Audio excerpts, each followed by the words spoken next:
Quiero dedicar la clase de hoy a todos aquellos hermanos nuestros que están atravesando un momento difícil en sus vidas. Sea por la pérdida de un ser querido,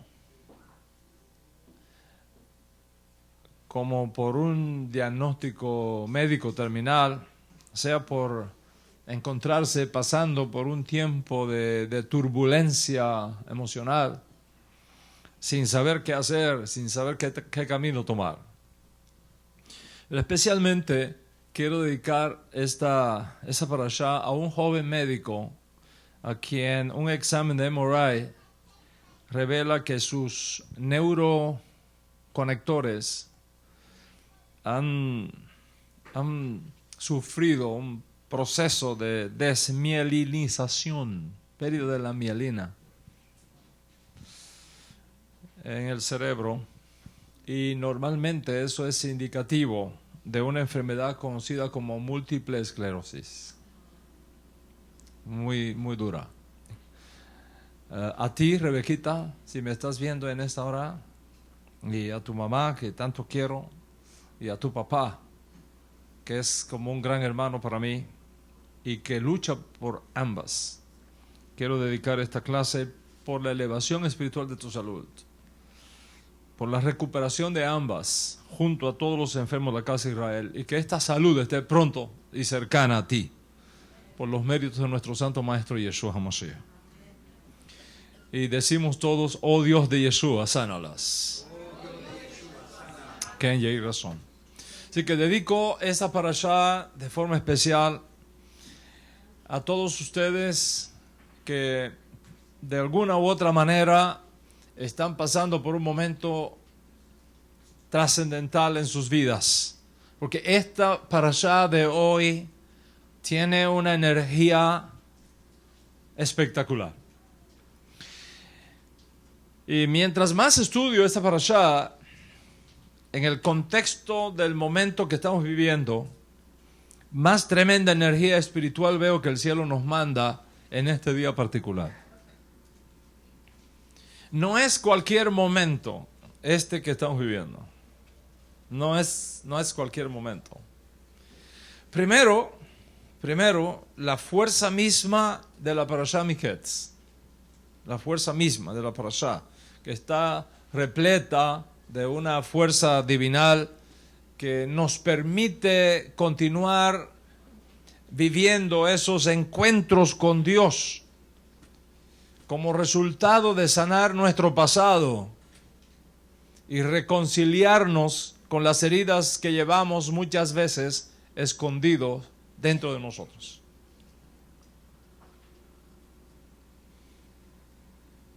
Eso es lo primero. Segundo, por la fuerza del Shabbat en sí. Un tiempo de reposo para el alma, para el cuerpo, un tiempo de parar el coche y salir a caminar, tomar aire fresco y renovar energías. Tercero, porque hoy vamos a encender la séptima luz. Hoy vamos a encender la séptima luz de Hanukkah. Y estas luces de Hanukkah están conectadas, místicamente conectadas, con esa luz que salió por primera vez en la historia de la creación, y que según los sabios de nuestro pueblo desde épocas antiguas es una luz escondida para ser revelada a los justos en el tiempo por venir. Piensa en esto. Si Yeshua, nuestro justo Mesías, nació en Sukkot, como probablemente ocurrió, 40 semanas hacia atrás, que es el tiempo de gestación de una mujer, nos lleva a Hanukkah.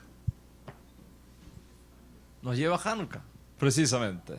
De modo que hay una conexión entre Hanukkah y la luz de Mashiach, como los sabios judíos en otros tiempos nos han enseñado, y lo que explica, por ejemplo, cómo el Baal Shem Tov, el padre del hasidismo moderno, continuador del hasidismo del Ribi, amaba tanto esta fiesta de Hanukkah. ¿Por qué? ¿Por qué el Baal Shem Tov amaba tanto esta época de Hanukkah? Porque era en este tiempo que se le revelaba Mashiach. Era en este tiempo que se le revelaba Mashiach.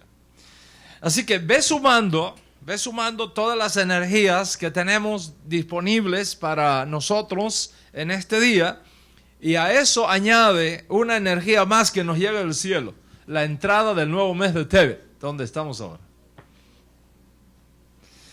Anoche, a partir de la caída del sol, y juntándose con esta parashá Miketz, juntándose con las luces de Hanukkah, juntándose con esta fuerza del Shabbat, entramos en el novilunio de Tevet, nuestro 10º mes del año hebreo. ¿Y cuál es la importancia que tiene Tevet con la conclusión de Hanukkah? ¿Cuál es la importancia? Tevet no ha sido un buen mes para nosotros nunca. Históricamente hablando, no ha sido un mes bueno para nosotros. Pero siempre pasa que 1 o 2 días de Hanukkah caen en Tevet, aportando así luz, como que Dios nos está diciendo: te estoy dando luz en medio de momentos difíciles. Te estoy dando luz en medio de circunstancias oscuras que de cuando en cuando la vida nos depara, como cuando nos caemos en un hueco, estando trabajando, y sucede algo que nos preserva la vida, como le ocurrió a Carlos. Ese milagrazo de Hanukkah que el Eterno te entregó. Bendito sea el Eterno. O sea, la sumatoria de todo esto se convierte en un foco de energía espiritual que podemos atrapar si entendemos cómo conectarnos con ella. Si entendemos cómo conectarnos con ella. Y eso es precisamente lo que quiero que ocurra en esta clase. Que esta clase, ustedes que están presencialmente aquí y ustedes que están online, se transforme en un conector para tu alma. De tal modo que tú puedas apropiarte de una porción de luz, de una porción de esta energía que tanto necesitas para este momento especial que tú estás viviendo en esta hora. Mi propósito es que esta energía en todos los que estamos aquí se convierta en un... ¿no han visto esas paneles solares que colocan en los techos de las casas, especialmente en los pueblos, en las ciudades y países del trópico? Y colocan unos paneles solares. ¿Qué hacen esos paneles solares?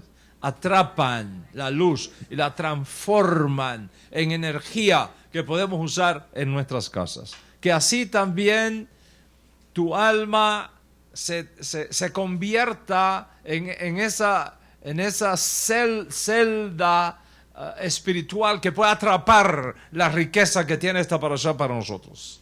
¿Por qué? Le voy a explicar por qué. Moran Berrabotai, todos nosotros, a lo largo de la vida y sus bondades, vamos recibiendo también golpes. Vamos recibiendo también decepciones, traiciones,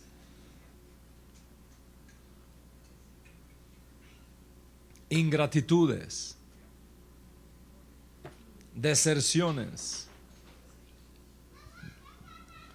abandonos,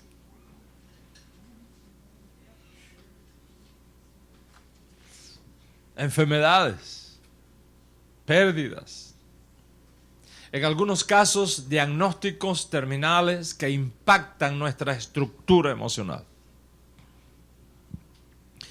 Quiere decir que nosotros no vivimos en una burbuja sin problemas. No vivimos en una burbuja sin problemas. Vivimos en un mundo que nos produce cardos y espinos. Y sufrimos pérdidas. Y pasamos por momentos traumáticos, en mayor o menor escala. La Torá nos llama no solamente a reconocer eso, sino a utilizarlo constructivamente. En otras palabras, transformar las heridas en una fuerza creadora de oportunidades.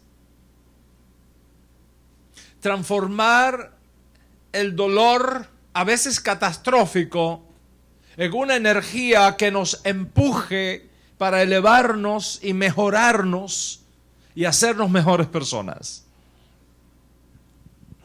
La parashá Miketz, esta que estudiamos hoy de forma particular, sigue mostrándonos que existe la posibilidad de tener encuentros con Dios. Y que esos encuentros con lo divino en ocasiones tienen lugar en circunstancias nada fáciles de entender por la mente humana. El faraón tiene dos sueños. El faraón tiene dos sueños. Joseph es traído de la cárcel para interpretarlos. Las habilidades de Joseph como intérprete de sueños finalmente le abrieron la puerta para obtener una posición ejecutiva como alto funcionario egipcio a cargo de toda la administración de un imperio. Imagínate, ministro de finanzas de todo un imperio. Pero mientras esto está pasando en Egipto, por otro lado, Dios está provocando que otra cosa suceda en otro lugar del mundo, especialmente en Canaán, una terrible hambruna. El mismo Dios que está operando detrás acá, está operando atrás acá, en otro punto cardinal. Ese es el blueprint, ¿no? El software de Jodma operando, ¿ok? Jacob tiene que enviar a sus hijos a Egipto a comprar grano porque ha oído que solamente en Egipto hay provisión de granos, comida. Joseph reconoce a sus hermanos de inmediato, pero ellos no lo reconocen a él. No lo reconoce, era difícil reconocerlo porque Joseph había roto todo tipo de conexión con su herencia judía. Estaba vestido de egipcio, les habló a través de un intérprete y aprovechándose de esa circunstancia, Joseph acusa a sus hermanos de espionaje y los manda a todos a la cárcel. Después de 3 días, sin embargo, cambió la mente y liberó a todos sus hermanos, menos a uno de ellos, y dijo esta frase: temo a Dios. Temo a Dios. Joseph es ahora una espiga grande. Su luz en Egipto se ha vuelto un sol, exactamente como sus 2 sueños. Y tiene a todos los que le causaron dolor y daño en sus manos. Los tiene a todos en las manos. Puede hacer con ellos todo lo que quiera. Puede vengarse o perdonarlos. Puede hacerlos sufrir por lo que le hicieron o indultarlos. Piensa en eso. Se dice fácil. Pero esos que están ahí fueron los que lo vendieron como esclavo.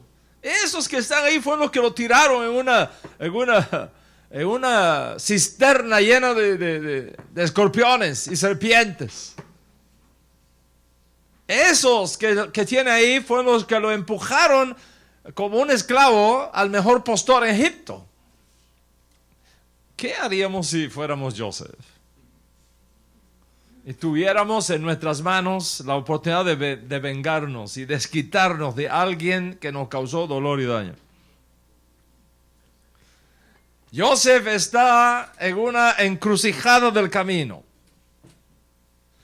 Por un lado, tiene en su mano la magnífica ocasión de hacerlos sufrir.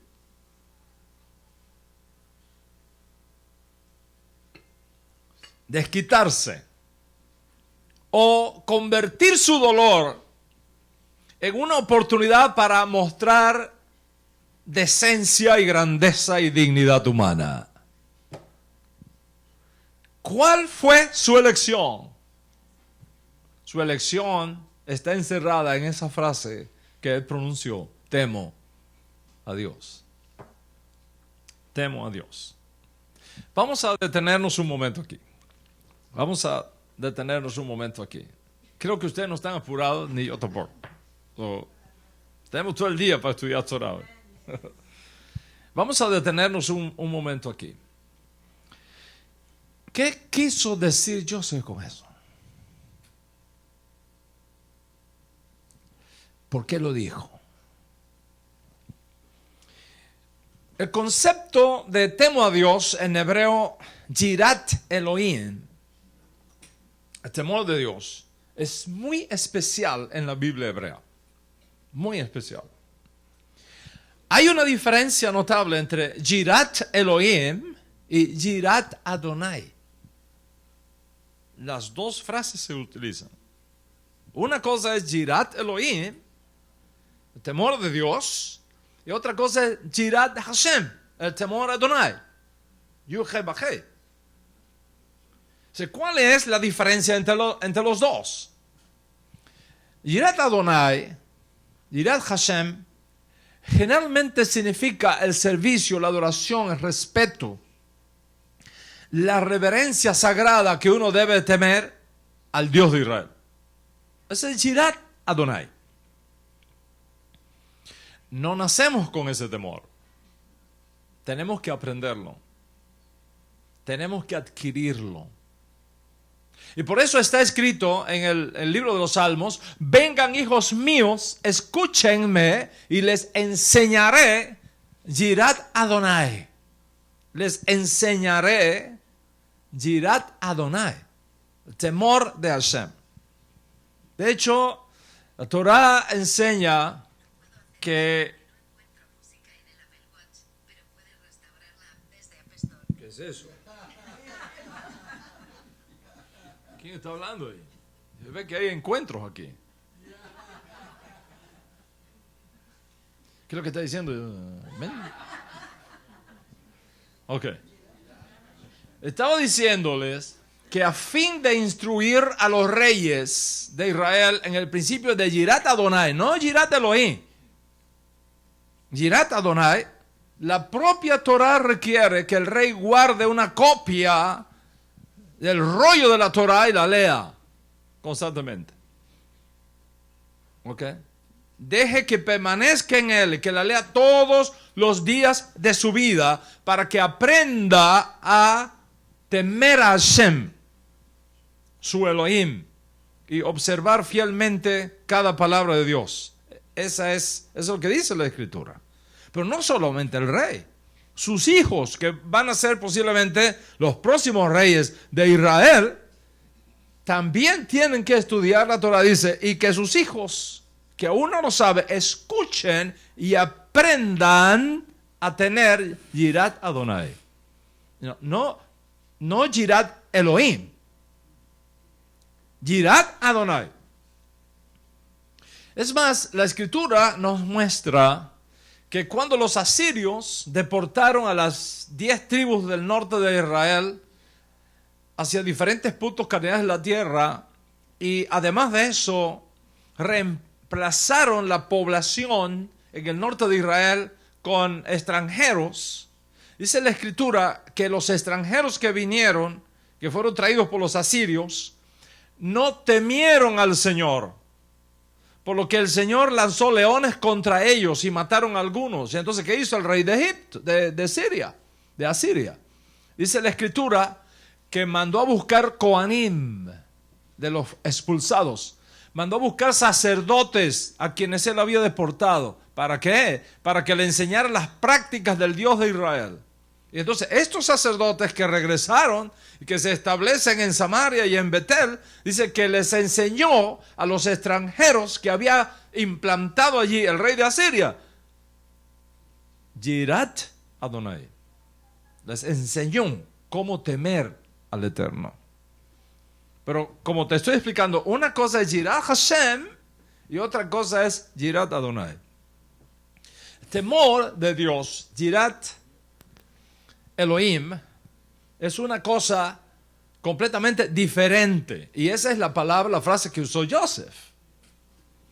Técnicamente hablando, preste atención. Técnicamente hablando, Yirat Elohim se puede traducir miedo a los dioses. ¿Cómo lo ve? Miedo a los dioses. ¿Por qué miedo a los dioses? Porque este principio no está limitado a la geografía de Israel, no está limitado a la teología exclusiva de Israel y no siempre es referencia al Dios de Israel, sino a los dioses de las naciones. ¿Me seguiste, Carlos? No obstante, la frase Yirat Elohim es una forma idiomática en el hebreo bíblico para indicar decencia común.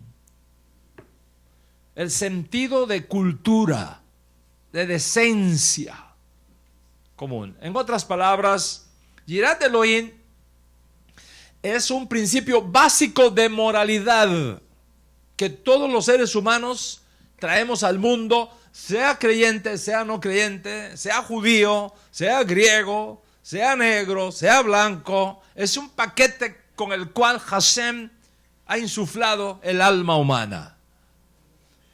Es un principio que está en todo ser humano y es una conducta autoevidente. Por ejemplo, todo el mundo sabe que robar es malo. Todo el mundo sabe que asesinar es malo. Está grabado en nuestra conciencia.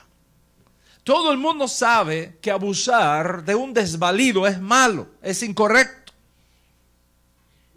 Visto así, Yirat Elohim es una referencia a ese paquete básico de valores morales con el cual el alma humana es adornada al venir a este mundo. Y una vez que tú entiendes esto, comienzas a entender muchos textos de la Biblia. Por ejemplo, comienzas a entender por qué Abraham oculta al rey Abimelech la identidad de su esposa Sara.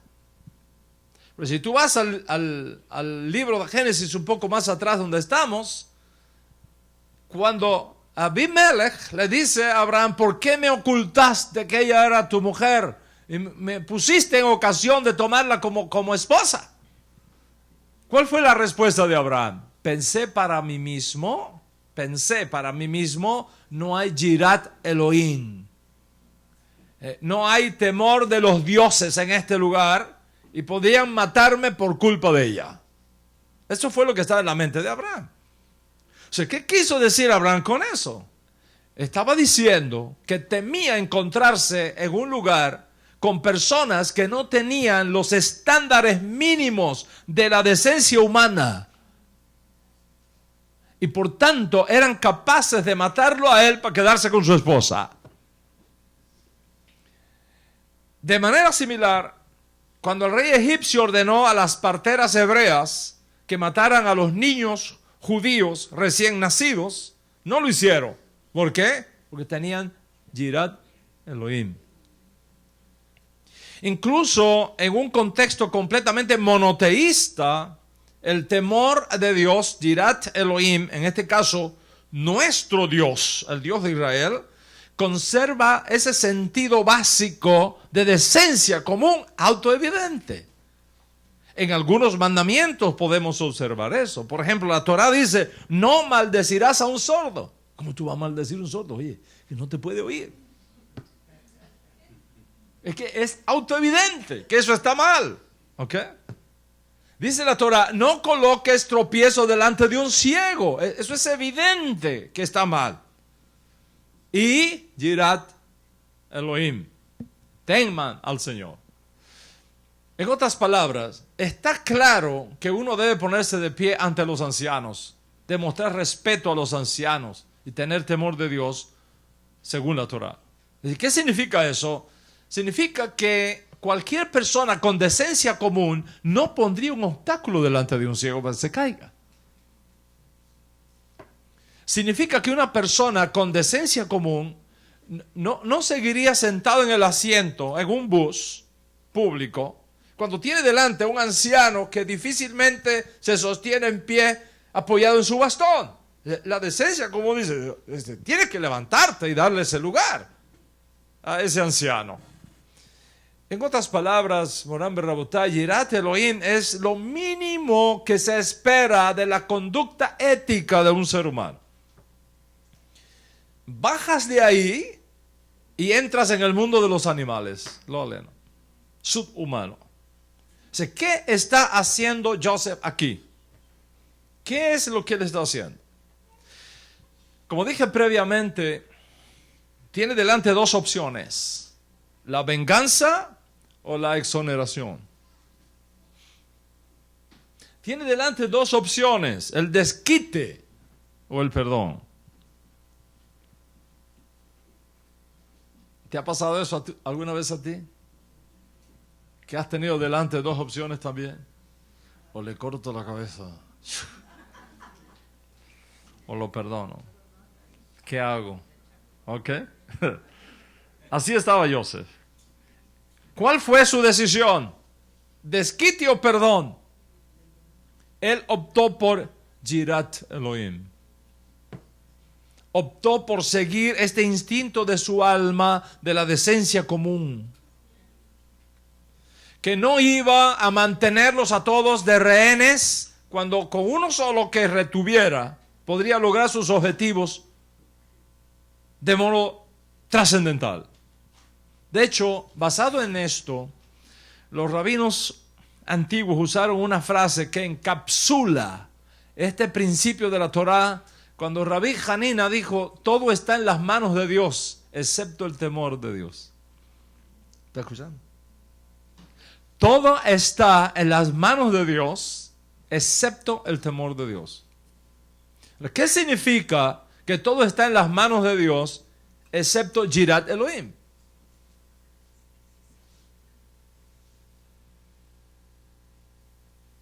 Significa que la relación Dios-hombre no es una relación entre un déspota y un esclavo. La relación entre Hashem y el hombre es una relación entre dos amigos. Es una relación entre padre e hijo. Y en esa relación, en esa alianza, Hashem se va a encargar de todo lo demás. Pero tú tienes que dar un primer paso. Y tu primer paso es Yirat Elohim. En otras palabras, cada uno de nosotros tiene la habilidad de convertir el dolor que vamos acumulando en la vida en una fuerza que permita elevarnos y trascender nuestra propia realidad para enriquecernos, para remontarnos, para transformarnos, para ser mejores personas, para ser mejores seres humanos, mejores padres, mejores hijos, mejores amigos, mejores esposos. Uno tiene que dar ese primer paso. Y cuando nosotros damos ese primer paso, Dios se va a encargar de todo lo demás. Lo que Dios concede a cada persona en este mundo está determinado únicamente por Dios. Y en cuanto a Yirat Elohim, nos lo ha dado a todos. Nos lo ha dado a todos. Tú tienes Yirat Elohim. Yo tengo Yirat Elohim. Y por lo tanto, todos podemos convertir las lágrimas en alabanza. Todos podemos convertir los sollozos que la vida nos depara de cuando en cuando en poesía.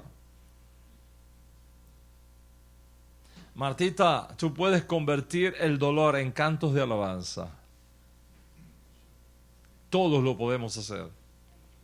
Porque todos dentro de nosotros tenemos la capacidad de autosanarnos. Todos tenemos la capacidad de autorrepararnos. Todos tenemos la capacidad de autorregenerarnos.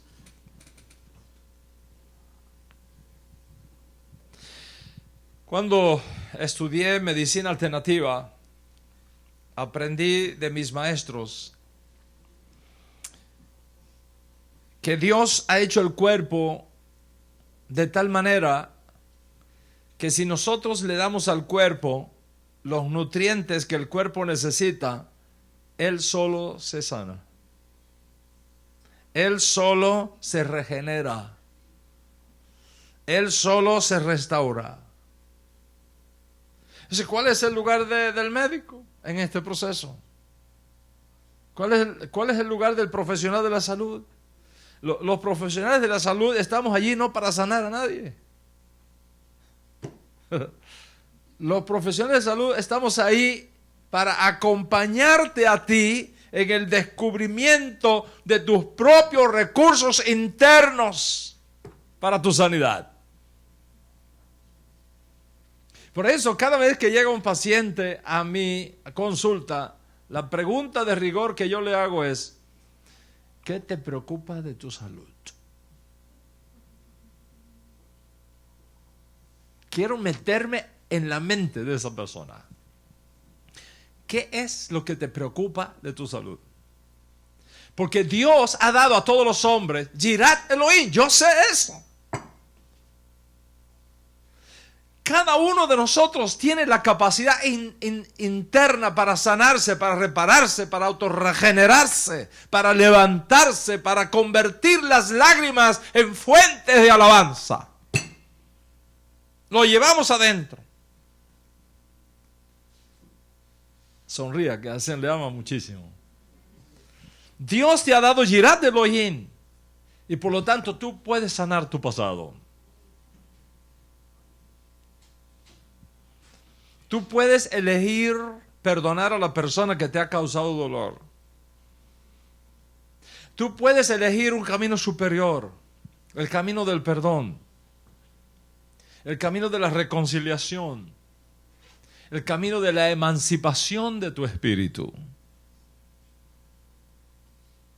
Pero lo grande en este momento de alto voltaje energético que estamos experimentando en este día especialmente, por el encuentro con todas estas fuerzas espirituales que nos rodean, según expliqué al principio, no es solamente que yo te vaya diciendo esto.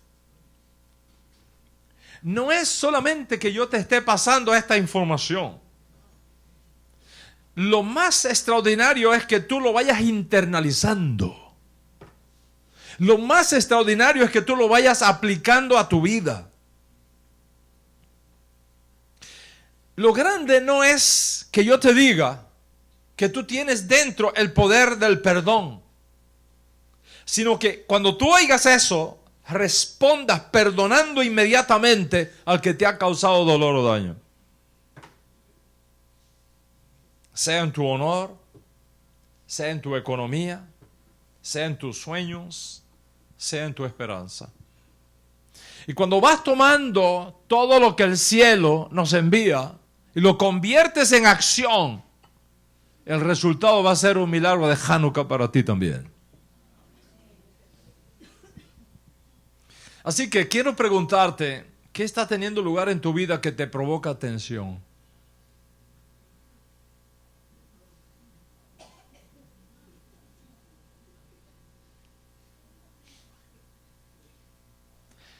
¿Hay algo que está alterando tus nervios todos los días? ¿Puedes identificar eso? ¿Hay algo que de no más recordarlo te pone ácido? ¿O ácida?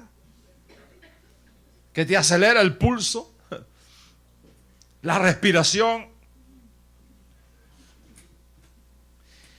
¿Hay alguien en tu vida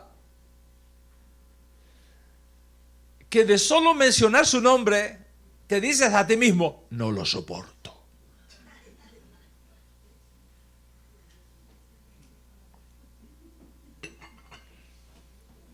¿Estás buscando, Khalid? ¿No está aquí?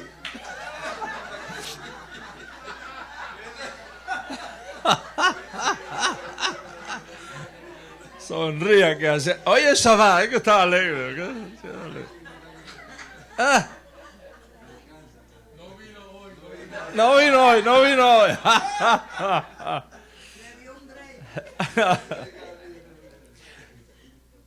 Hay alguien en tu vida que de solo imaginártelo, te dices para adentro de ti, no lo quiero ni ver.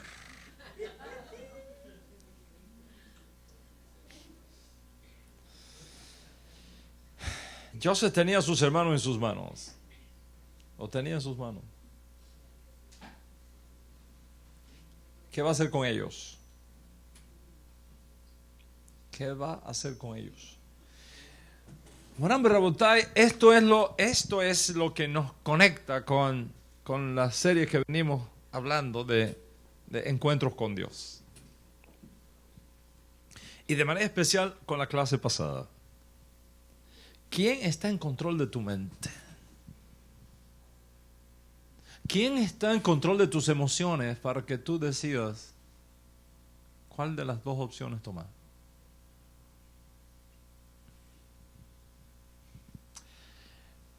¿Quién está en control de tu vida? ¿Qué es lo que causa que peques o que obedezcas? ¿Qué es lo que provoca que perdones o destruyas?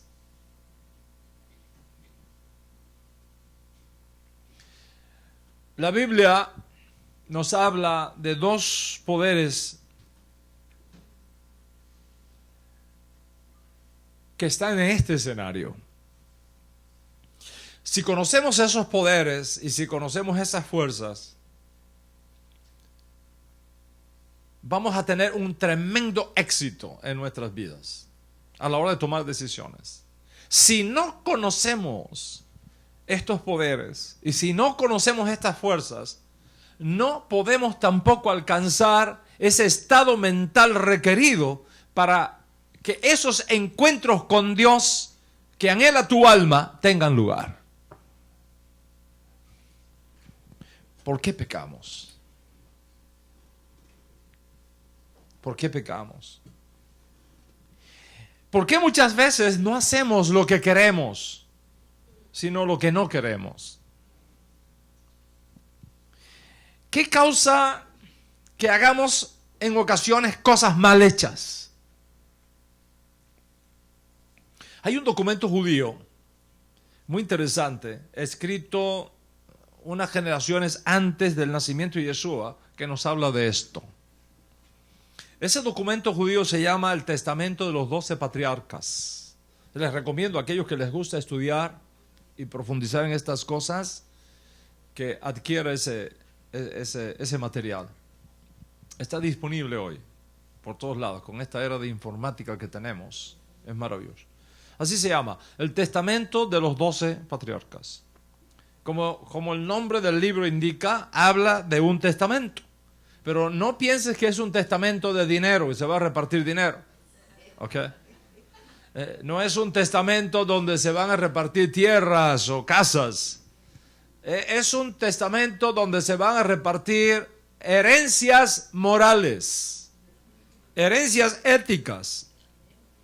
En otras palabras, se trata de las lecciones que el autor de este libro aprendió en la vida y que él quiere pasar a sus hijos. Es un autor judío anónimo. Es anónimo. Este autor judío se hace pasar por los 12 hijos de Jacob y crea una novela a partir de ellos. En el sentido de que cada uno de los 12 patriarcas nos deja un legado ético de formidable y espiritual. Ético y espiritual, de formidable importancia para nosotros. Entonces, poniendo sus lecciones de la vida en la boca de los 12 patriarcas, el autor deja así un legado para sus hijos, para la casa de Israel. Y por eso se llama el Testamento de los 12 patriarcas. El punto principal del libro es ¿qué nos hace pecar? ¿Qué o quién están detrás de nuestras acciones? ¿Somos los únicos dueños de nuestras vidas? ¿O somos vulnerables de ser penetrados por fuerzas externas que luego determinan la manera como actuamos? ¿Pueden nuestros cerebros de cuando en cuando ser infiltrados por fuerzas externas, digamos Dios, o cualquier otro tipo de poder o influencia que exista en el mundo creado por Dios?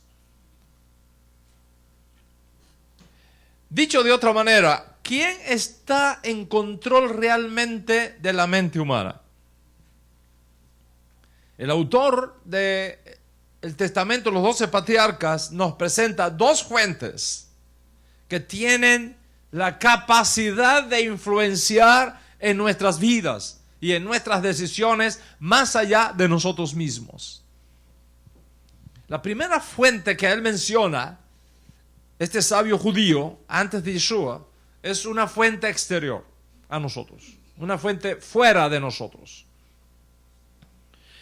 Él dice que cometemos errores en la vida, que hacemos las cosas incorrectas, incluso pecamos, porque fuerzas externas tienen la capacidad de penetrar nuestras fronteras mentales y nuestras fronteras emocionales y empujarnos fuera del camino. Y estas fuerzas son identificadas en el libro como las fuerzas representadas por el lado oscuro, por el lado del Hasatán, de los ángeles malos, de espíritus o energías cargadas de fuerzas negativas que son capaces de penetrar la mente humana y controlar las acciones de los hombres en un punto determinado de sus vidas. Y cuando esto, según el autor de los 12 patriarcas, el Testamento de los 12 patriarcas, cuando estos malos ángeles, estos malos espíritus, esas energías negativas penetran la conciencia humana y accesan a sus mentes, los pueden empujar a hacer cosas totalmente contrarias a lo que se espera de esa persona.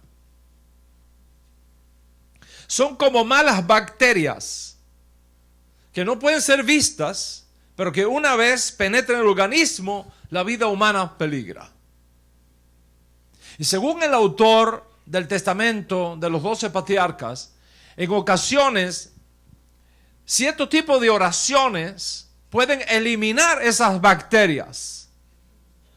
Y en ocasiones ni siquiera las puede eliminar, de lo fuertes que son. En el Testamento de los 12 patriarcas, cada uno de estos espíritus son identificados con algún tipo de pecado del cual sus hijos tienen que alejarse. Por ejemplo, el autor judío de este libro dice que existe una fuerza externa que él identifica como espíritu de arrogancia. Existe otra fuerza negativa fuera de nosotros que él identifica como espíritu de injusticia. Hay otra fuerza negativa que él identifica como espíritu de mentira. Hay otra fuerza negativa que él identifica como espíritu de orgía. Hay otra fuerza negativa que él identifica como espíritu de lujuria. Y así sucesivamente. ¿Estás conmigo hasta aquí? Ok. En este libro, él habla, por ejemplo, de Simeón, uno de los hijos de Jacob.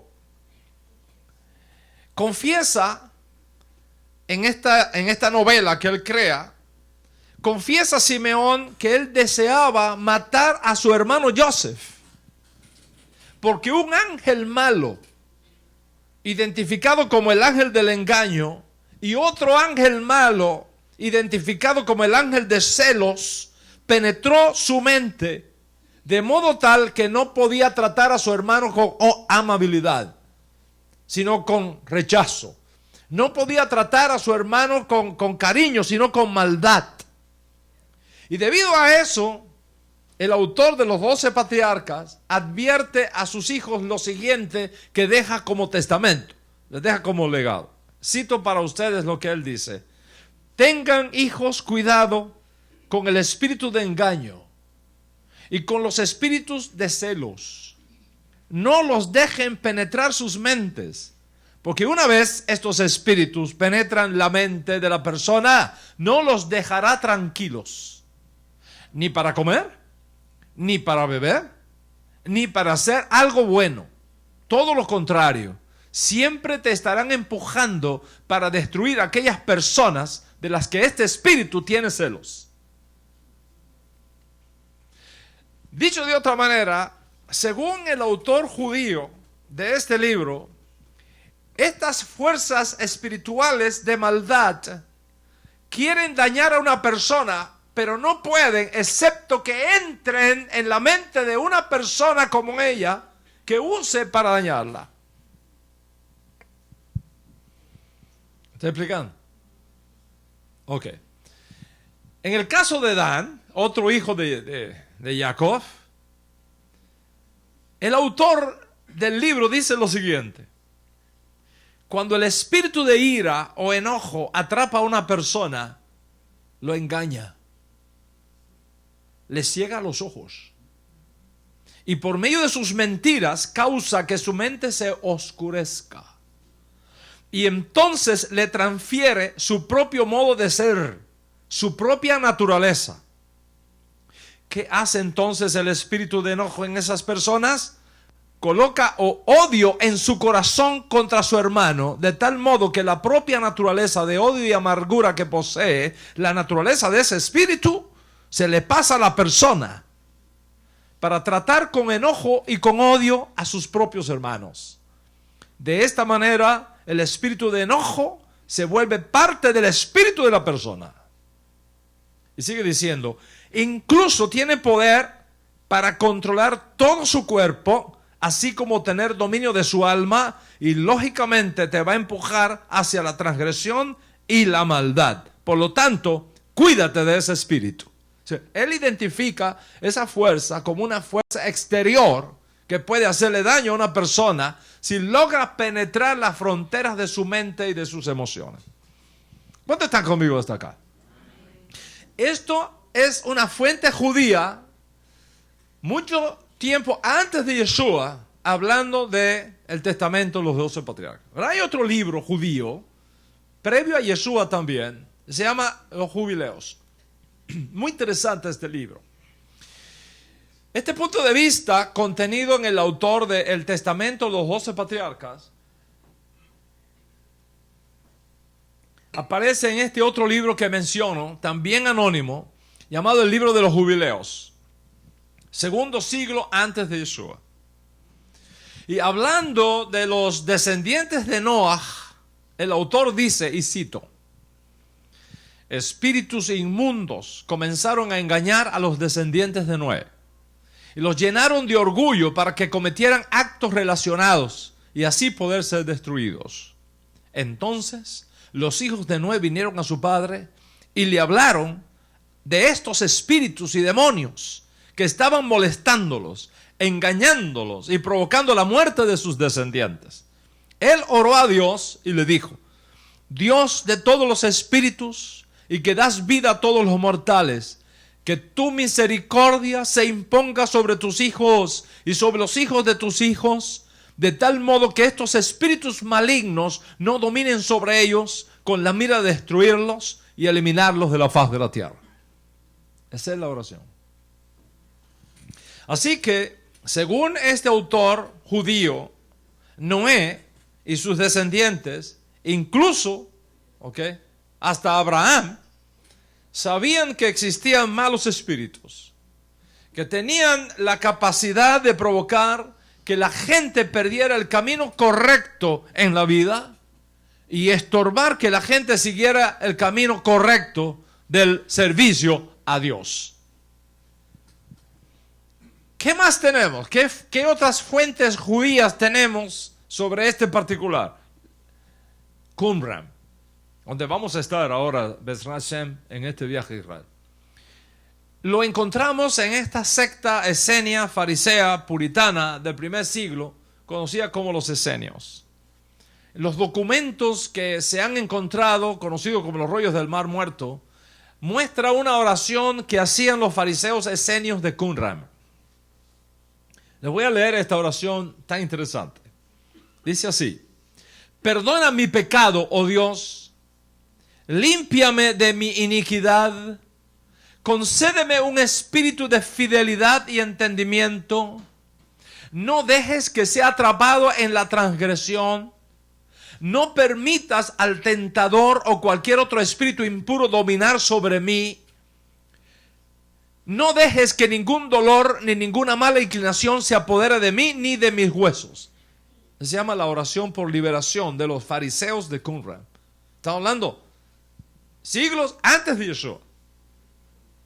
Así que esta es la primera posibilidad, que el ser humano sea influenciado por fuerzas externas a la hora de decidir ciertas cosas en su vida.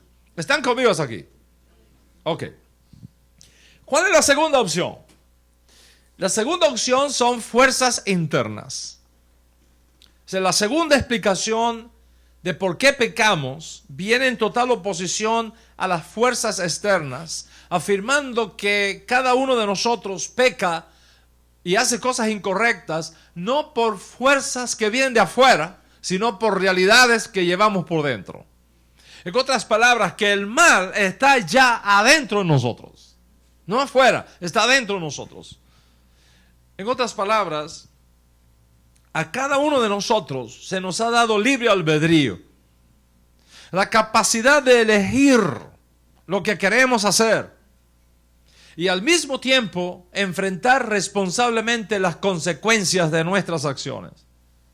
Y es precisamente nuestro libre albedrío mal usado lo que explica la presencia del mal en nuestras vidas y la presencia del mal en el mundo. Porque hay un montón de cosas que pueden suceder en tu vida que no es el resultado de tus malas acciones, sino el resultado de malas acciones e irresponsabilidades de otras personas. Y tú sufres las consecuencias. Precisamente de esto nos habla el testamento de los 12 patriarcas cuando llega a ser el hijo de Jacob y nos dice: hay dos caminos, uno bueno y otro malo. Y a lo largo de ellos, dos impulsos que se dan dentro de nosotros que hacen la diferencia. O sea, dos impulsos dentro de nosotros que hacen la diferencia. Continúa diciendo hacer: si tu alma elige el bien, fíjate, la fuerza está en que tú lo decidas. Tú tienes la capacidad de elegir el bien. Si tu alma elige el bien, todo lo que hagas será correcto.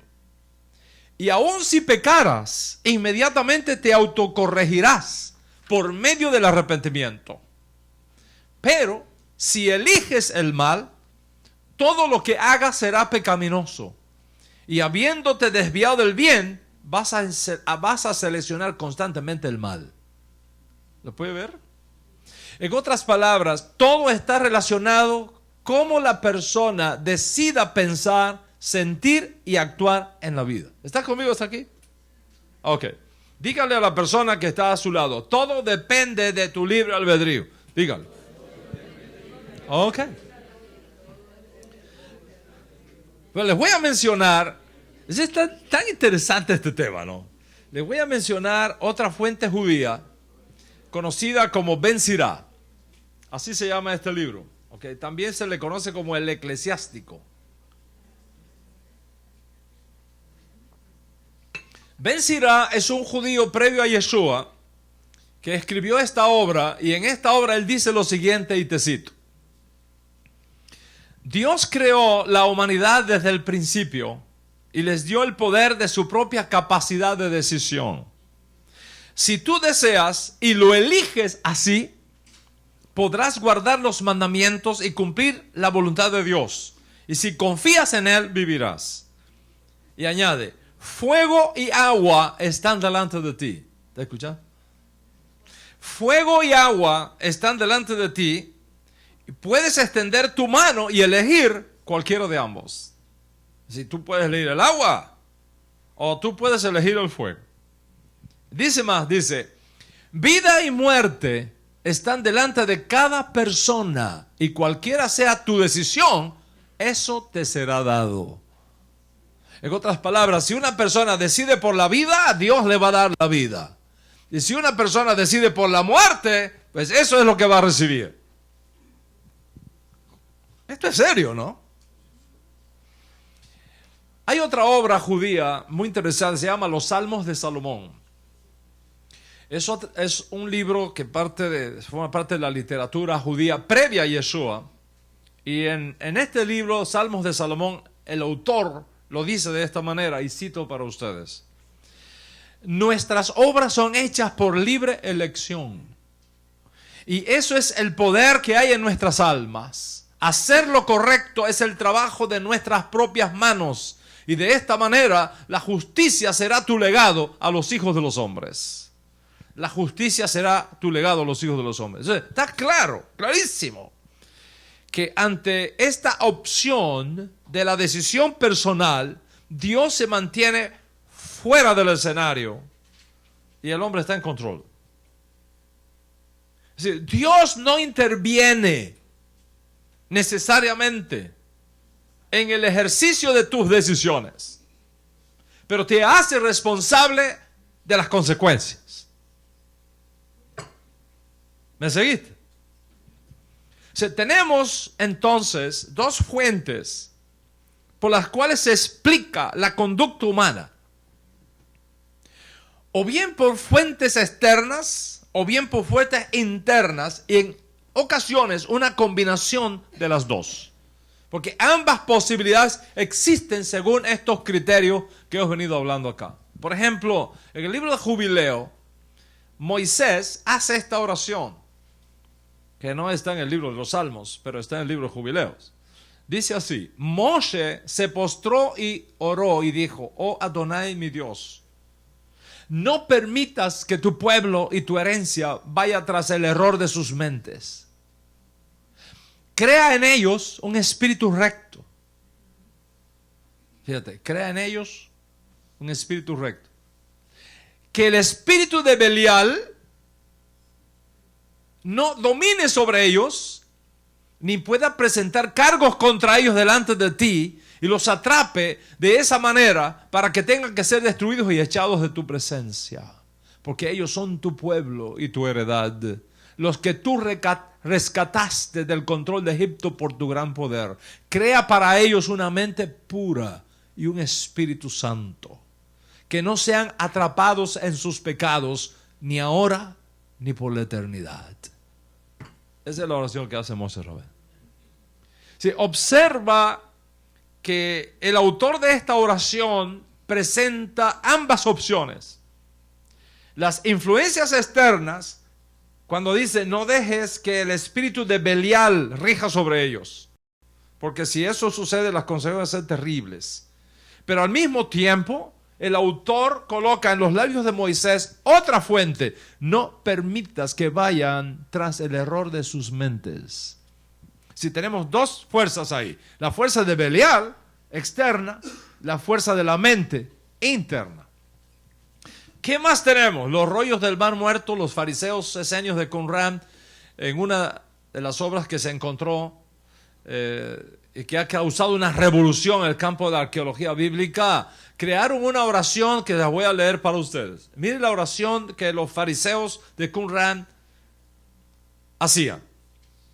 Perdona mi pecado, oh Señor, límpiame de iniquidad, favoréceme con un espíritu de fidelidad y conocimiento, no dejes que sea tomado en transgresión, no dejes que ningún diablo o espíritu inmundo domine sobre mí, no dejes que una mala inclinación domine mis huesos. Sí, ahí están las dos fuerzas. Ahí están las dos fuerzas. No dejes que ningún diablo domine sobre mí. Esa es la fuerza externa. No dejes que la mala inclinación domine mis huesos. Esa es la fuerza interna. Esta mala inclinación, este Yetzer Hará, es una especie de fuerza interna que domina la estructura estructura mental de una persona. Hoy día, neurocientistas, preste mucha atención. Hoy día, neurocientistas, biólogos, historiadores, antropólogos, hablan de ciertas estructuras cerebrales que dominan ciertas sociedades y que dominan ciertas culturas y que crean los estados mentales culturales que determina lo que una persona cree y la manera como una persona se conduce. ¿Está escuchando? En otras palabras, estructuras cerebrales que crean la cosmovisión mental y cultural que determina los estados mentales de la persona según el grupo cultural a que pertenece. Y todo esto relacionado en ocasiones como la causa y como el efecto de las cosas que nosotros hacemos en nuestras vidas. Dicho de otra manera, que muchas veces, según estos neurocientistas y antropólogos, especialistas en esa área, muchas veces lo que una cultura acepta como estructura mental y como posibilidad circunstancial, eso es lo que la gente criada y formada en esa cultura acepta en sus mentes y acepta en sus vidas. De esta forma, si en una cultura, si una persona crece en una cultura que cree en los hechizos, si una persona crece y se desarrolla en una cultura que cree en los demonios, si una persona cree y es educada y es el resultado de una cultura que está concebida en términos exclusivos de estas fuerzas externas que impactan la persona, esa persona criada en esa cultura, según estos historiadores, antropólogos y neurocientistas, esa persona estará viendo demonios y hechizos por todos lados, todo el tiempo, y va a tener la tendencia de explicar todo en base a ese cuadro mental, cultural y religioso que esa persona se ha formado. Y debido a esto, las personas se forman diferentemente dependiendo de los valores culturales y religiosos que los ha formado. Dicho de otra manera, dependiendo de la construcción mental de una persona, será la manera como su cerebro hará que ciertas cosas le hagan clic, que ciertas cosas le hagan sentido, mientras que la información de esa persona va teniendo, la información que esa persona va recibiendo va a afectar la manera como irá cambiando su construcción mental.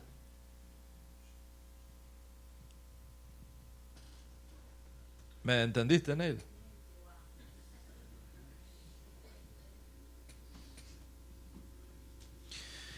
En algunas culturas, las fuerzas predominantes son siempre las externas.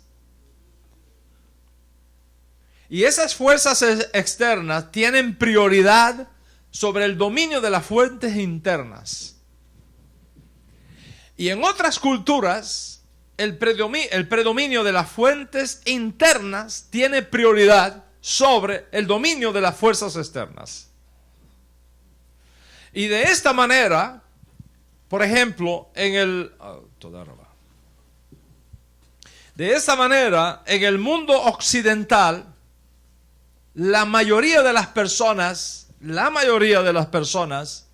según estos neurocientistas y según estos eruditos, historiadores y antropólogos que han estudiado este fenómeno, en el mundo occidental, la mayoría de las personas tienen una visión interna de su estructura mental, dando al hombre una estructura de un ser, de una entidad con diferentes valores, con diferentes atributos que se expresan en una conducta responsable socialmente. Sin embargo, en otras culturas no occidentales, esta visión interna de estos valores internos de la persona prácticamente no existe en esas otras culturas, sino solo la presencia de fuerzas externas que están controlando su conducta. Y estas culturas, por ejemplo, aceptan como lo natural, y lo que explica todo, que malos espíritus pueden entrar en una persona, atrapar sus mentes, tomar el control temporal de sus cuerpos y de sus funciones mentales y acciones. En estos estudios que se han hecho, la realidad de algunas culturas africanas, por ejemplo, es un modelo interesante. Los antropólogos han descubierto que en la cultura africana, independientemente de que el cuerpo de la persona es el mismo, pareciera ocupado por una persona diferente. ¿Está escuchando? La persona es la misma, pero adentro hay una cosa diferente. Hay un espíritu externo que se apoderó de ella y que la está controlando. Y en esas culturas prácticamente todo se mueve alrededor de esos espíritus inmundos que pululan los aires y con los cuales el hombre puede entrar en contacto o interactuar, incluso utilizarlo para dañar a otras personas si el medium conoce las reglas y los secretos para hacerlo. Y de ahí el brujo del pueblo, el hechicero del pueblo.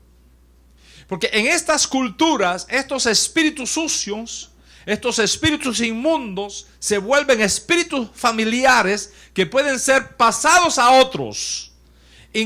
Incluso, según estos antropólogos, estos espíritus sucios pueden ser adquiridos o heredados. ¿Qué dice la Biblia hebrea de esto? Como he dicho en otras veces, y lo voy a repetir ahora, cuando estudiamos la Biblia hebrea, nosotros tenemos que tener cuidado lo que el texto dice de lo que el escriba dice. Porque el texto es una cosa, lo que el escriba enfatiza es otra cosa. ¿Ok? Los escritores bíblicos nos presentan sus héroes, nos presentan sus ancestros, nos presentan sus reyes, sus profetas, sus patriarcas, en la manera como ellos fueron de alguna manera impactados por el legado que estos personajes dejaron en su vida. Pero si nosotros miramos la Biblia sin prejuicios, podemos ver que ambas cosas están presentes. Es decir, el mundo de los hombres y mujeres de la Biblia, que están lejos de nosotros por miles de años, se nos presentan con una cosmovisión del mundo que muchas veces a nosotros en el siglo XXI nos parece extraña. Sin embargo, ambas cosas están presentes en esa cosmovisión bíblica que estamos considerando. Es decir, que ellos ven que existen tanto fuerzas externas como fuerzas internas. El Código Real, por ejemplo, presenta ambas realidades. Fuerzas externas que pueden afectar la manera que una persona vive su vida y fuerzas internas. Y Yeshua, por ejemplo, dijo a esta hija de Abraham que el diablo había dominado por tantos años, era justo que se le liberara. Es una fuerza externa. Las órdenes exorcistas de Yeshua nos dicen que él creyó en esas fuerzas externas. Sal fuera, espíritu inmundo, decía Yeshua a los espíritus inmundos, y le obedecían y se retiraban de las personas. Y una vez que ese espíritu inmundo, esa fuerza externa se marchaba, la persona volvía a retomar el control de su vida. Se sanaba la persona, mentalmente se sanaba. Y Yeshua le decía a muchos de sus pacientes: vete y no peques más, para que no te venga otra cosa peor. Tenemos, contrario a Yeshua, a su hermano Jacob, que nos presenta otra perspectiva. Jacob escribe una carta muy interesante en la cual él dice que nadie diga cuando es tentado, yo soy tentado por Dios. Porque Dios no puede ser tentado por el mal y él mismo no tienta a nadie, sino que cada uno es tentado cuando es llevado y seducido por su propia pasión.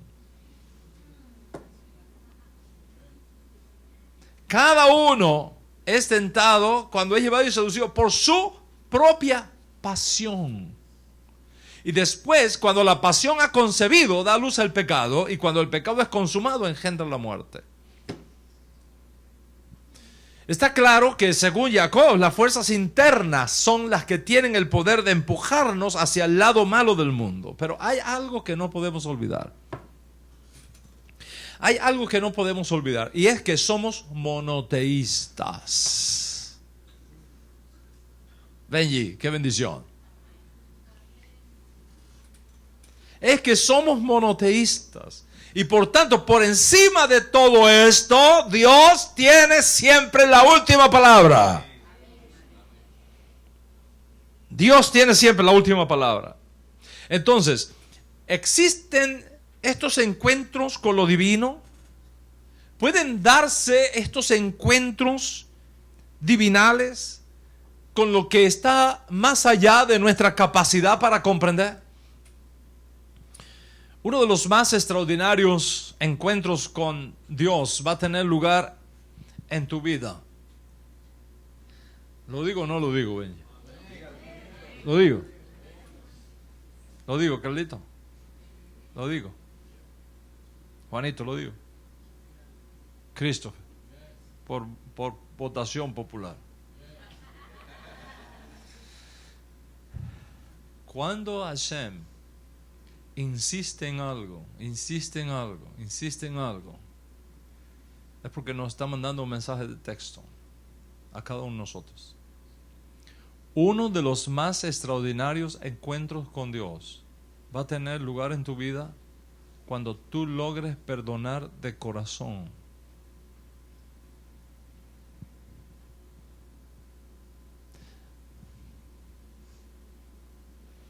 A la persona que te ha ofendido o que te ha causado dolor. Y voy a decirte más todavía. A menos que tú perdones, nunca te vas a poder reconciliar con tu pasado. Y una persona que no está reconciliada con su pasado es una persona enferma.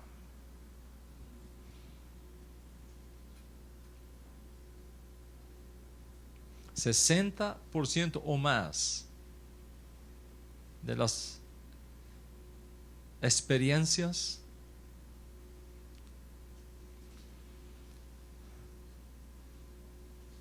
de enfermedad que el cuerpo sufre viene como resultado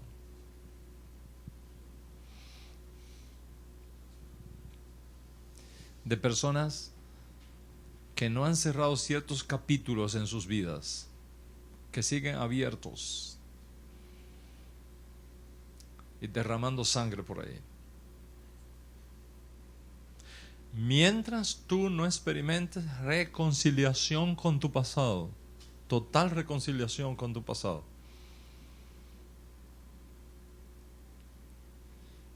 no podrás disfrutar de ese encuentro con Dios que andas buscando.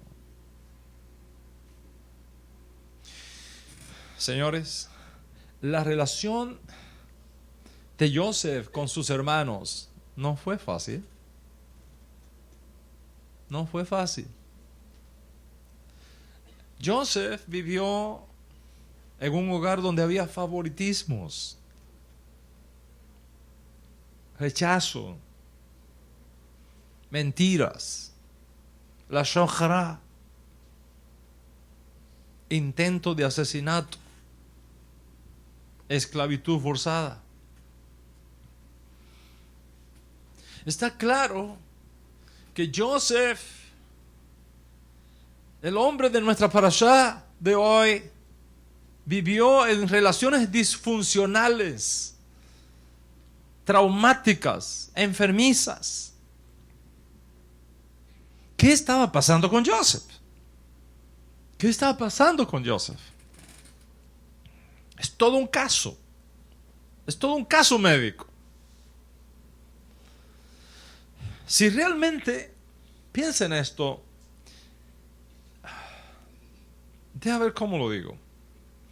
Si realmente Joseph ha madurado y es una nueva persona, ¿cómo puede estar 20 años en Egipto sin comunicarse con su padre pudiendo hacerlo?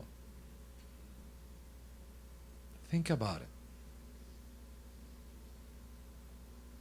¿Cómo puedes pasarte 20 años de tu vida sin hablarle a tu papá? Pudiendo hacerlo.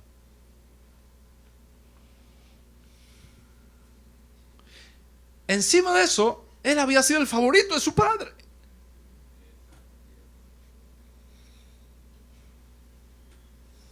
Y por otro lado, no fue su padre quien lo tiró al foso de escorpiones y serpientes. No fue su papá quien lo vendió como esclavo a Egipto. No fue su papá el que lo engañó a la familia, haciéndolo ver como descuartizado por fieras del campo. ¿Cómo es posible que Joseph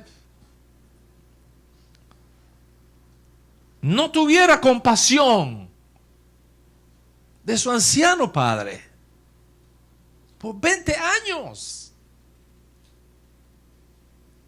Con toda la riqueza que tenía ahora en sus manos, con toda la fuerza que tenía en sus manos, con toda la influencia que tenía en sus manos.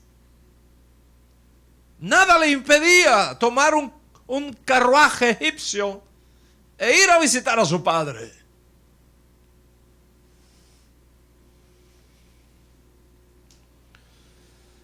La Biblia nos dice que no es sino hasta la segunda visita de sus hermanos a Egipto que encontramos a Joseph preguntando por su papá.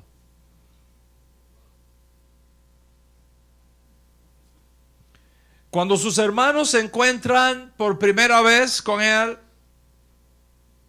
le mencionan que tienen un padre anciano. Sin embargo, en ese primer encuentro, Joseph ni siquiera se molesta por averiguar de su papá. Ni siquiera se molesta.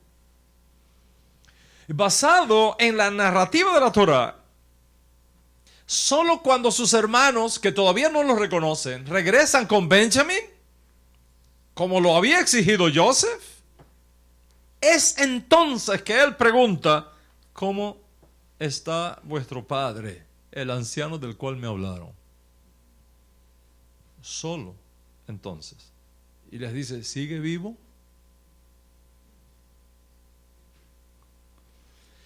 ¿Cómo podemos entender? Es Shabbat, no se puede llorar. Pero I have to hold myself. ¿Cómo podemos entender esta falta de interés inicial de Joseph por su propio papá?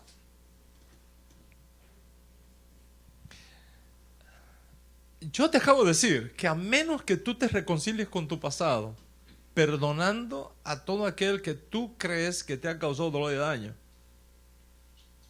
tú no puedes ser realmente una persona completa. No puedes tener encuentros con Dios en esas condiciones.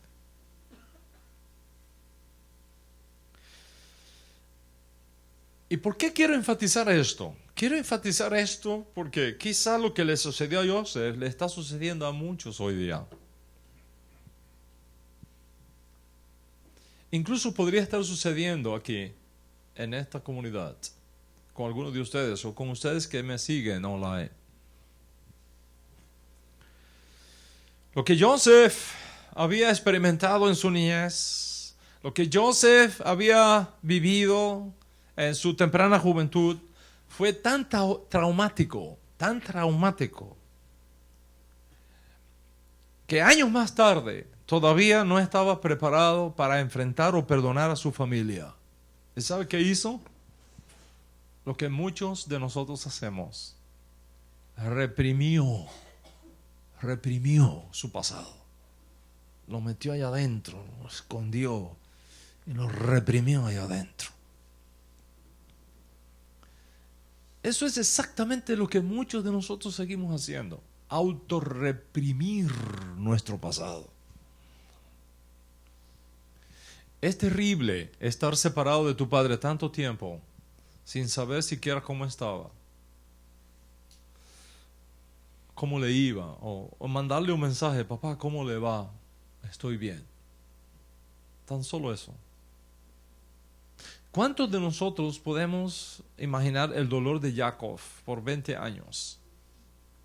Imaginando que su hijo está muerto.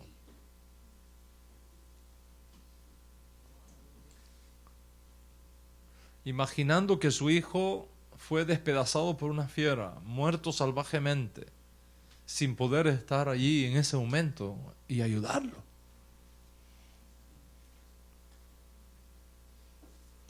Con toda esta realidad, la historia de Jacob y Joseph, como nos lo presenta esta parashá, no es realmente una de las aflicciones de un padre y la ira de un hijo que lo convierte en indiferencia, sino más bien es una relación cercana entre padres e hijos que se caracteriza por la separación, por la pérdida y por el silencio. Piensen en la fuerza de esas tres palabras: separación, sentido de separación, sentido de pérdida y silencio. Mucho silencio. En nuestra tradición judía hay dos eventos que de alguna manera separan a los hijos de los padres. Dos eventos que separan a los hijos de los padres y a los padres de los hijos. Esos dos eventos son, primero, el Bar Mitzvah. De hecho, la semana que viene vamos a tener el Bar Mitzvah de Sami acá.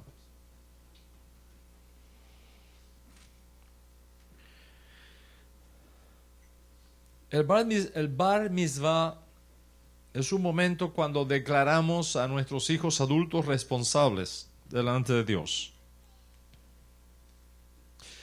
No solamente lo declaramos adultos responsables delante de Dios, sino delante de la comunidad. Los judíos cortamos el cordón umbilical 2 veces. Cuando el niño nace, es cuando llega a su bar mitzvah. El primero es el corte umbilical físico, el otro es el corte umbilical emocional. Le abrimos la puerta al mundo de los adultos.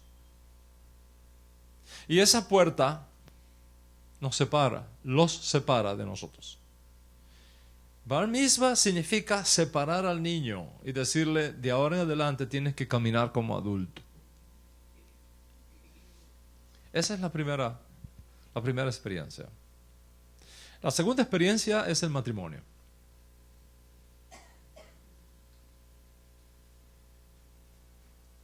Cuando los hijos se casan, levantan vuelo.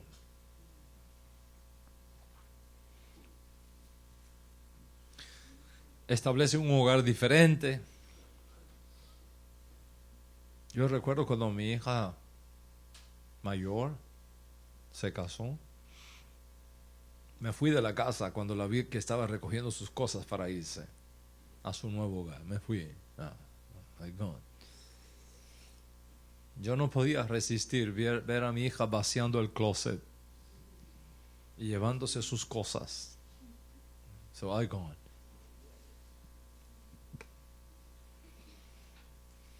Entendí que tenía que pasar. Pero no es fácil. Francisco, ¿te ha pasado eso? You know what I'm talking about.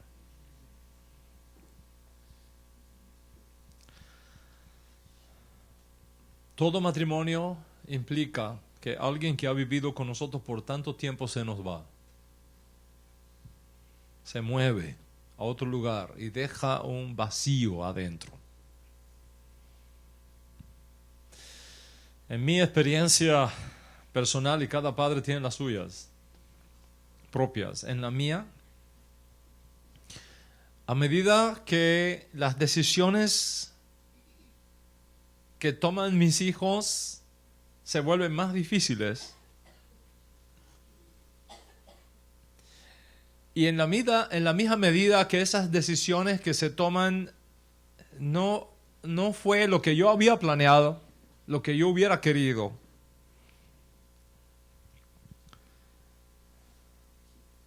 si hay eventos traumáticos que uno se ve obligado a enfrentar y soportar en la vida, yo me pregunto,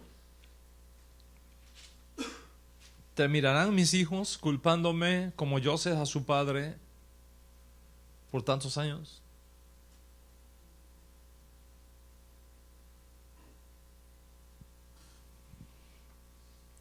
¿Terminarán mis hijos culpándome por las ciertas decisiones que yo he tenido que tomar en mi vida?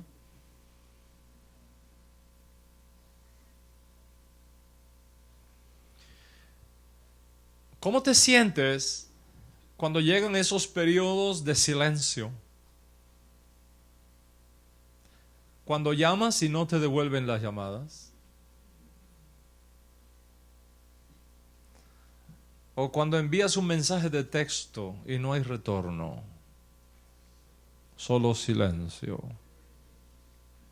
¿Cuántos padres se identifican con esto?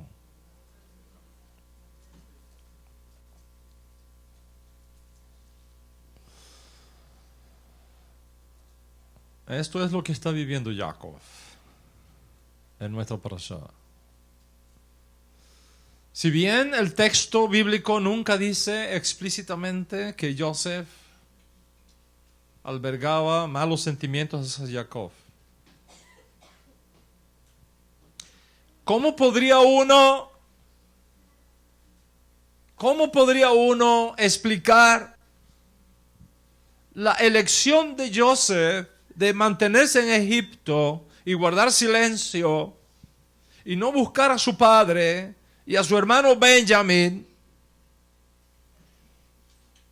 mucho tiempo después de ser liberado de la esclavitud?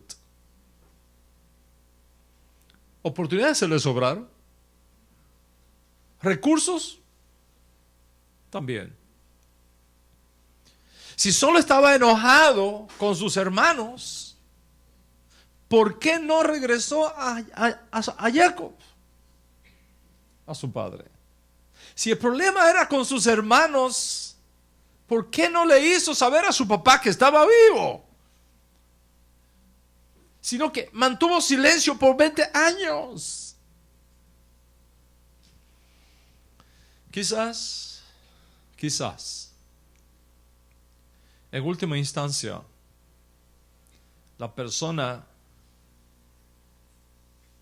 a quien Joseph culpa por sus desgracias no fue a sus hermanos, sino a su padre. A su padre. Me imagino que se podría haber dicho a sí mismo: todo es culpa de mi papá. Si solo no me hubiese elegido el favorito entre mis hermanos, si hubiera sido más justo, mis hermanos no me hubieran odiado y nunca hubiera conocido la esclavitud.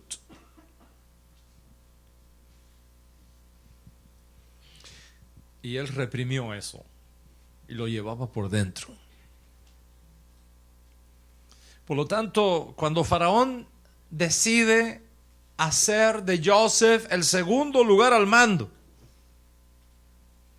Joseph aprovecha la oportunidad no para reconciliarse con su pasado, sino para crear una nueva identidad. un nuevo hombre, una nueva patria, una nueva familia. La Biblia nos dice que se casó con Asenat, hija de un sacerdote egipcio, que da a luz su primer hijo y le llama Manasés. Me he olvidado de la casa de mi padre. Se me ha olvidado de la casa de mi padre. Y lo reprimió. Y después, otro segundo hijo le llama Efraín. Hashem me ha hecho fructificar. Por más de 7 años, después de esto, Joseph deja atrás su pasado, se ve a sí mismo y es visto por los demás como un egipcio. Viste como egipcio, luce egipcio, come egipcio, habla egipcio, encuentra una nueva patria, satisfacción personal, éxito político, éxito financiero. Si sus hermanos no hubiesen bajado a Egipto, Joseph jamás le habría enviado un carro de comida a su padre en su ancianidad. Para él ya no eran su familia.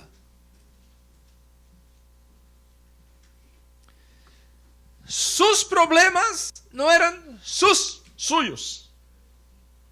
Y no quería saber de eso. Pero ¿sabes qué? Todo esto solo se daba en la superficie de su vida. Todo esto se estaba dando en las ramas, no en la raíz, no en su neshama, no en las profundidades de su espíritu. En las profundidades de su espíritu había una relación no sanada y estaba escondida allá adentro.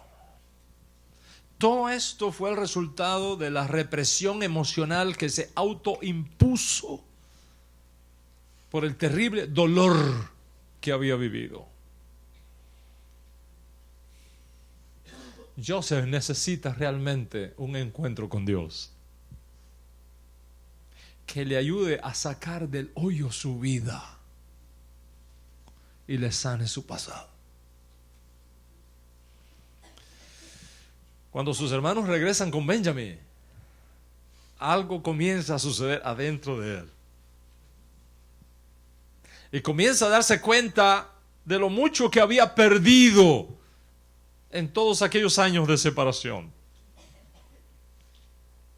Y es aquí cuando Joseph reconoce que la verdadera razón por la cual se había quedado en Egipto, y que es posiblemente la misma que te está pasando a ti, la verdadera razón por la que se había quedado en Egipto en silencio, no era que no quisiera enfrentar a su familia, sino que no quería enfrentarse a sí mismo.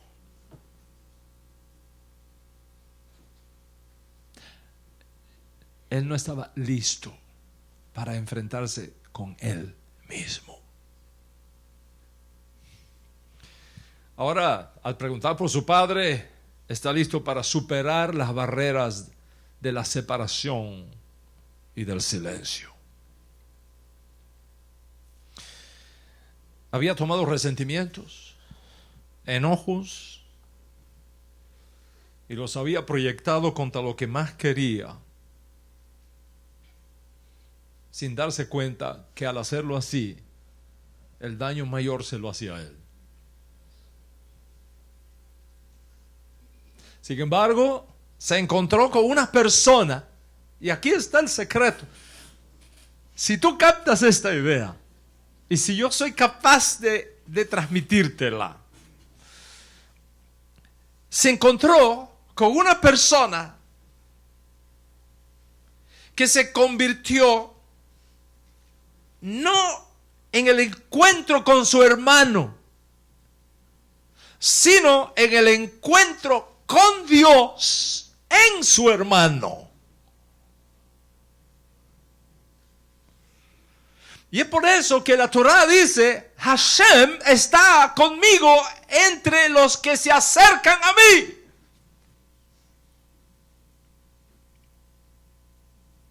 Porque cuando tú estás pasando por un periodo difícil en tu vida, Dios puede darte un encuentro divino con una persona que Él envía a ti. En ese momento. No fue el encuentro de Joseph con Benjamín. Fue el encuentro de Dios en Benjamín con Joseph.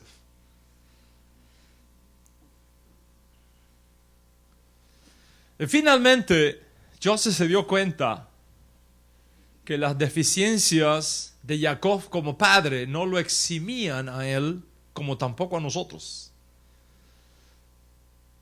de ser el tipo de hijo o ser humano que él sabe que es capaz de ser. Y ese encuentro con Dios en Benjamín y con Benjamín fue suficiente para alistarse a regresar a casa.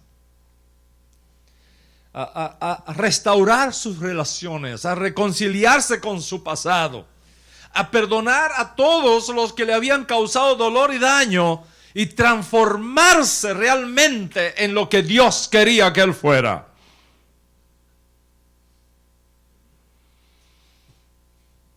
Porque ¿cuándo se inicia este viraje, este turning point en la vida de Joseph?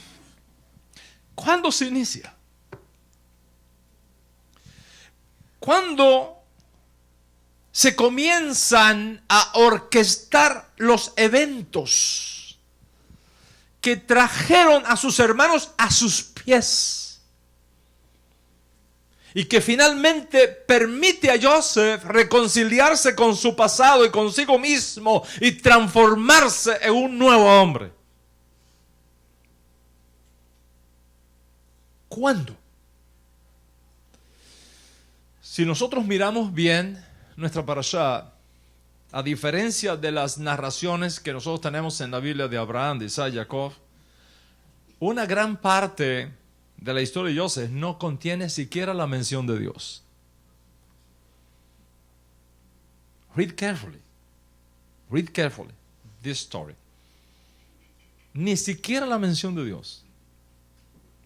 Es cierto, su padre Jacob tuvo encuentros individuales con Dios, pero no parece que Dios está en medio de esta familia. Celos, odios.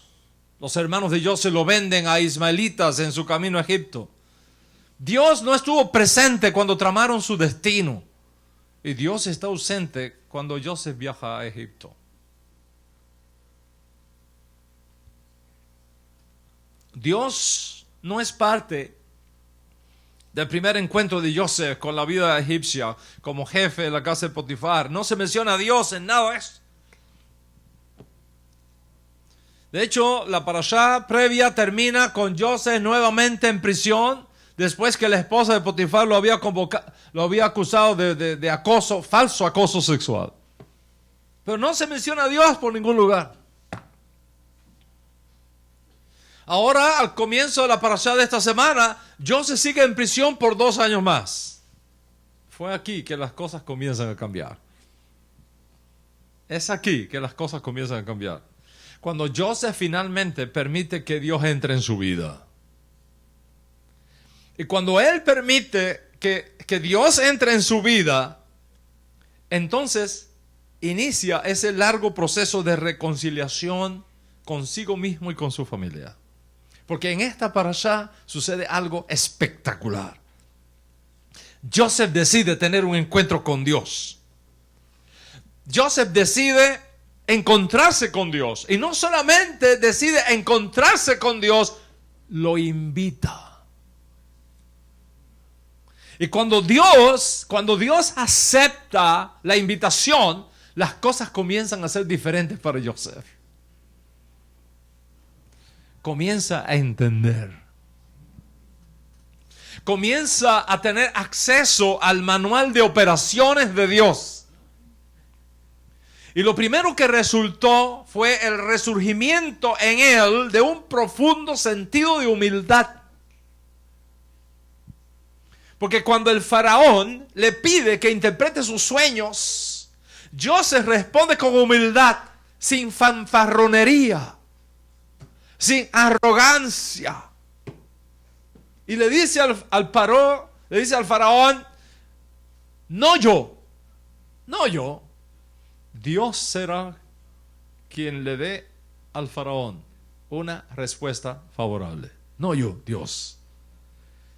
Y por primera vez en toda esta narrativa encontramos a Joseph mencionando a Dios y trayéndolo a su vida. Y cuando eso sucede, todo comienza a cambiar. Todo comienza a cambiar. Hasta que finalmente llega la hambruna. Y los hermanos de Joseph vuelven a entrar en su historia por el pretexto de la comida. Porque eso fue solo un pretexto. Dios orquestó todo eso solo como un pretexto para que este encuentro se diera lugar. Y ahora Joseph entiende que va a poder salvar a su familia, que va a poder continuar desarrollando los planes de Dios como se le había revelado a sus abuelos. Y esto, Morán Berrabutai, crea en nosotros una pregunta de reflexión. ¿Con qué frecuencia nos encontramos a cada rato con personas que no tienen espacio para Dios en sus vidas? Creen que sus éxitos son de sus propias manos. ¿Sabe qué pasa con esas personas? Que no tienen a quién acudir cuando caen y se desploman y se suicidan. ¿No era este acaso el problema de Joseph? Mientras Dios no estuviese en su vida, mientras Joseph estuviese lleno de sí mismo, su vida fue una trampa tras otra, una caída tras otra, un golpe tras otro. Cuando Joseph permitió que Dios entrara, su destino profético se cumplió y la familia se reconcilió. Y lo mismo va a pasar contigo. Y lo mismo va a pasar con todos nosotros. Permitir que Dios entre en nuestras vidas para que nos dé ese sentido de humildad, para que nos dé ese marco ético que se requiere para poder tener un encuentro con Dios. Que se nos entregue esa dimensión de pasión por todo lo que la vida tiene que ofrecerte. Tú nunca serás igual al momento que decidas asociarte con Dios y hacer de Dios tu socio principal. Nunca serás la misma persona. Y esto es una lección que todos podemos aprender.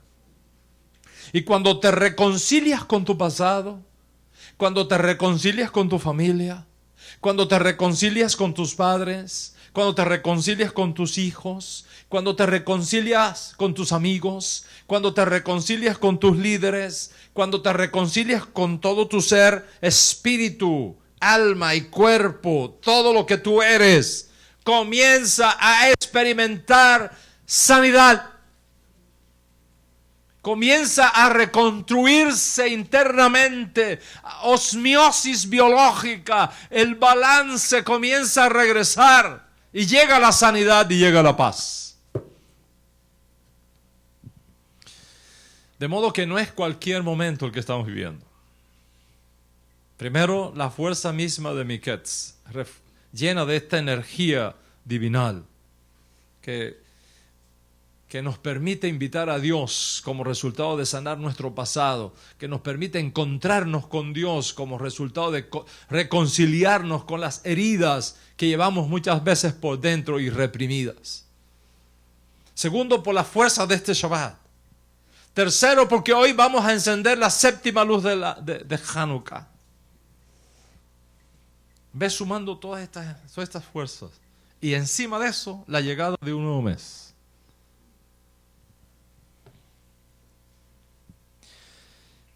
¿Cuál es la importancia que tiene este nuevo mes? Con la conclusión de Hanukkah. Porque ya les expliqué que Tevet no ha sido un buen mes para nosotros. Pero siempre le cae un par de días de Hanukkah a Tevet.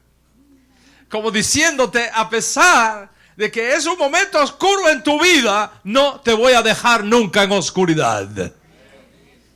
Y la sumatoria de todo esto se convierte en un foco de energía espiritual que podemos atrapar si nos conectamos con ella. Y eso es precisamente lo que quiero que ocurra en esta clase. Que este estudio, esta clase de Shiur, se convierta en un conector para tu alma. De tal manera que te puedas apropiar de esa porción de luz, de esa porción de energía que tanto necesitas para este momento especial que tú estás viviendo. Y mi propósito es que esta energía de todos estos elementos que he mencionado acá, lo podamos capturar. Como esos paneles solares atrapan la energía del sol y los transforman en recursos que podemos usar para resolver los problemas del día a día. Vamos a aterrizar este avión. Todos nosotros, a lo largo de la vida, disfrutamos sus bondades, pero también a veces recibimos golpes, decepciones, ingratitudes, abandonos, pérdidas, diagnósticos terminales que impactan catastróficamente nuestro mundo interior. No vivimos en una burbuja sin problemas, sino en un mundo que produce cardos y espinos. Sufrimos heridas. Pasamos por momentos traumáticos, en mayor o menor escala. Pero a pesar de esto, Dios nos invita a descubrir la manera cómo transformar todo eso en una corona, en una perla, en una oportunidad. En otras palabras, transformar las heridas en una fuerza creadora, en una fuerza que nos empuja a elevarnos, a mejorarnos, a hacernos mejores personas. Pero tú tienes que dar el primer paso. Tú tienes que dar el primer paso. Tú tienes que invitar a Dios, a encontrarte con Dios. Invitarlo a ser tu socio principal y dejarte llevar por sus instrucciones. Y para dar ese primer paso, tú tienes que ser totalmente honesto. Honesto con Dios.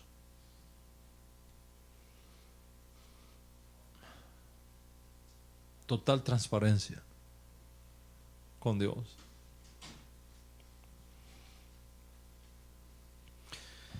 Una vez un maestro que dio un examen a sus estudiantes con las siguientes instrucciones.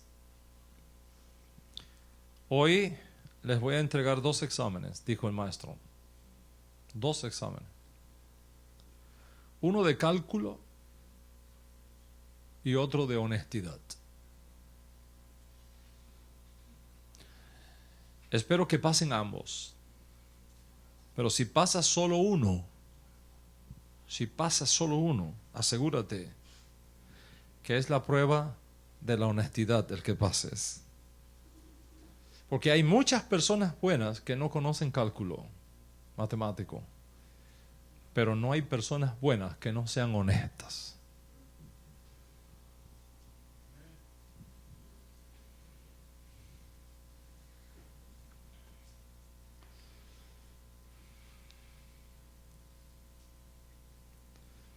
Si tú quieres tener ese encuentro con Dios hoy, sé transparente con Dios.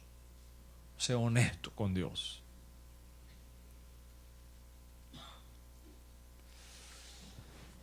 Porque la vida nos prueba a todos. A todos. La pregunta no es si vamos o no a fallar. Vamos a fallar muchas veces.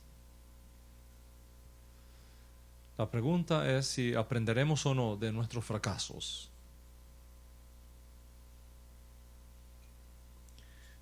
Si estamos dispuestos a asociarnos con Dios y a invitarlo a nuestras vidas para que aún en tus debilidades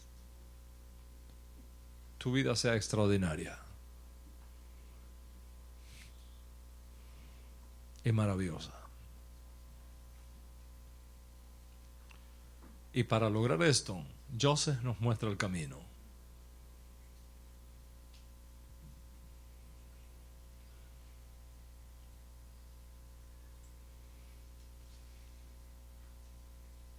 Hoy tenemos la oportunidad de reconciliarnos con nuestro pasado.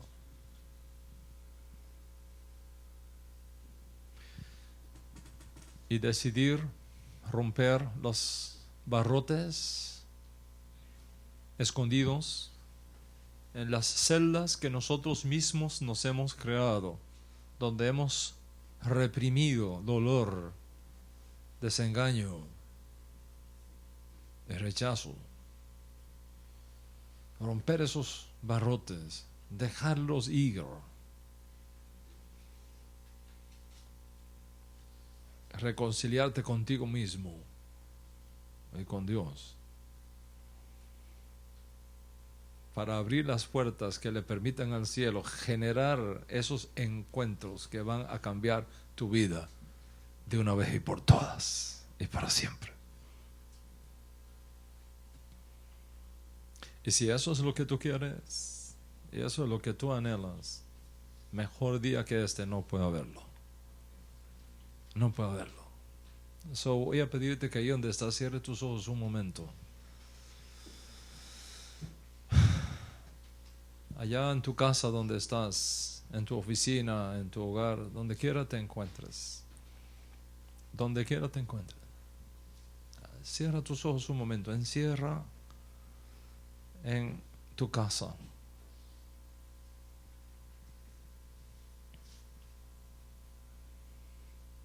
Invita a Dios a tu vida.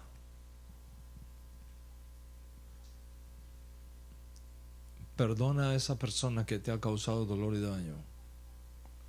Ahí donde estás, reconcíliate con tu papá, con tu mamá, con tus hijos, contigo mismo, contigo misma.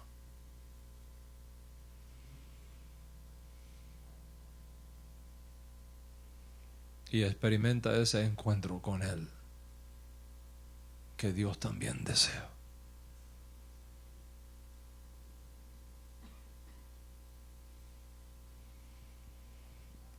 Y quiero que hoy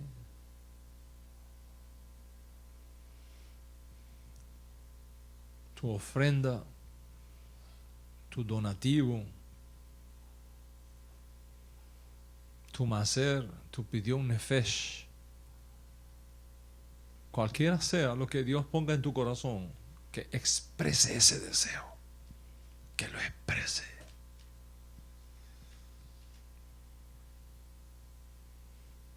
Y recibas tu porción que esta parasha tiene para ti.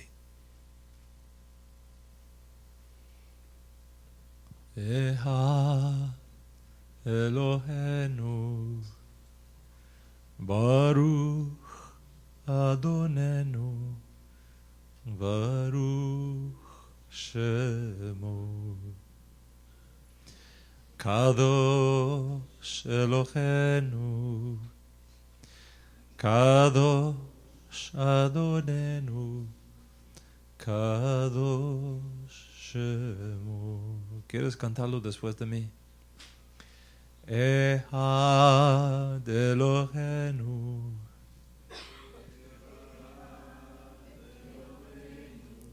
Baruch Adonenu Baruch Shemo. Kadosh Eloheinu. Kadosh Adonenu. Kadosh Shemo.